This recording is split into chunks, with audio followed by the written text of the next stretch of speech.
Imagine a place where coastal mountains meet the Pacific Ocean. Not just a stop off on the way to somewhere, this is the end of the road. Old growth temperate rainforest, pristine waters, wild landscapes, and the best surf in Canada all come together in Tofino. Tofino is a place that you come to if you want to be in untouched wilderness, surrounded by unique, larger-than-life landscapes.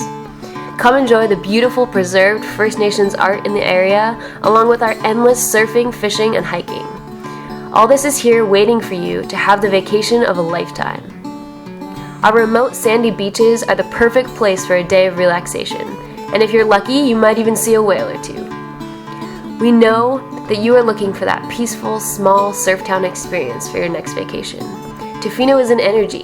It attracts characters that are willing to get off the grid and jump into the supernatural. Come experience the magic that we have to offer. Stop!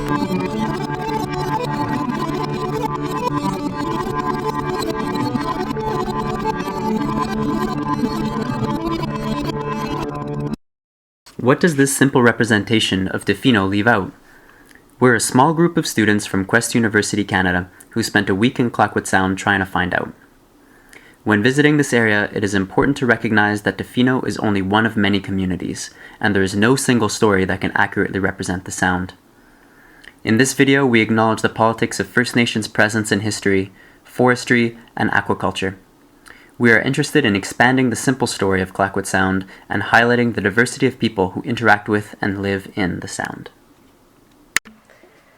During our trip to Clayoquot Sound, we had the privilege of meeting various members of the Clayoquot and Ahousaht First Nations, as well as local ecologists, politicians, and environmentalists who presented a variety of perspectives and insights that complicated the simple story we had been told. Although the story of First Nations as historical figures that are only visible in the area through traditional arts practices may be appealing to tourists, it is far from reality. Clayoquot Sound is a part of unceded Nuu-chah-nulth First Nations territory, as to this date there are no land treaties in the area. Kamina, a member of the Ahousaht Nation, emphasized the rootedness of his knowledge and practices in the land, a perspective that we saw echoed by the founder of Clayoquot Action, Dan Lewis. You know, one thing that we've come to understand is that the cultures here and the ecosystems here are inseparable. This is the Nuu-chah-nulth term, it's Hishakashitsawak, everything is one. And so our organization is working not just to protect biodiversity, but to protect biocultural diversity, because we see them as inseparable. The forests and oceans of the Sound are integral to Nuu-chah-nulth culture and heritage, which is reflected in the creation of the Meares Island Tribal Park by the Clayoquot Nation. This tribal park was created for various reasons, including the extension of land claims by the nation and to encourage healthy and holistic land use practices on the island. Another important flaw in the simple story tourists are told about the area is the presentation of First Nations people as speaking with a homogeneous voice, which is not the reality we witnessed.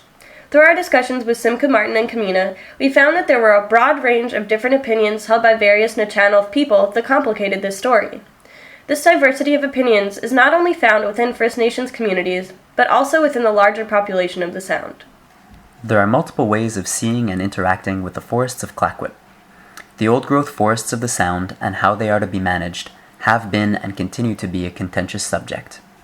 These old-growth forests were the focus of the environmental protests known as the War in the Woods, which started in the 80s and came to a head in the summer of 1993 in reaction to the land use plan presented by the provincial government. Environmentalists, First Nations, and loggers all reacted to this land use plan in different ways.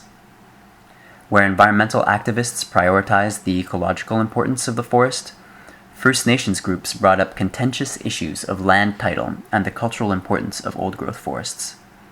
Industry representatives and families who made their livelihoods from the forest economy brought up concerns about losing their jobs and the economic importance of the logging industry. Today, many conflicting stories are told about how to steward the forests of Clayoquot Sound.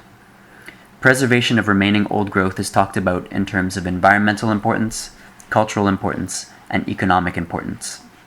At times, environment, culture, and economic development overlap in complex ways.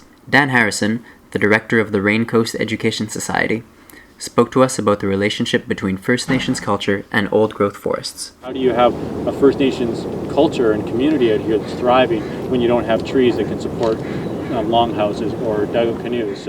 And Simcha Martin, a Clayoquot member, spoke of planned logging in the Sound by Mamuk, a First Nations-owned logging company. The Ministry of Forests recently approved Mamuk to go in and harvest more old growth in that area.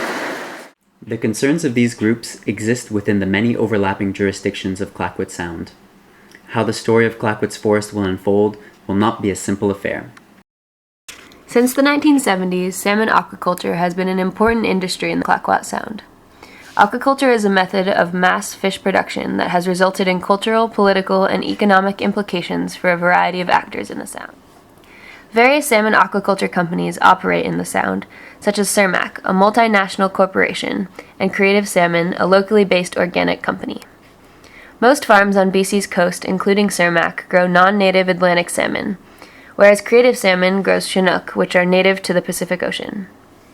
Concerns have been raised that salmon aquaculture has significant negative impacts on wild salmon stocks, which are already under pressure from commercial fishing along the coast. Dan Harrison mentioned varying reasons that wild salmon stocks are decreasing. Because we have all these salmon farms on migration. So people say we don't have salmon because we've degraded all our salmon rivers. And I don't really think that any one of those is the single reason why we don't have the salmon stocks that we used to have. Despite many concerns, aquaculture has provided an important source of income for many people, particularly First Nations that have been squeezed out of the commercial fishing industry. Because this area is unceded First Nations territory, relationships of farming companies with First Nations have been of particular concern. Two nations, Clayoquot and Ahousaht, have working agreements with farming companies in the Sound. However, such agreements may not represent the voices of all First Nations people. The simple story of Tofino does not allow space for the diversity of voices that exist in Clayoquot Sound. To acknowledge this wide range of stories is a process that can open space for a new hybrid story to emerge, one that is more full, more diverse, and more just. In this video, we are aware that our knowledge is another simple story worthy of criticism and questioning. So what story are we telling you?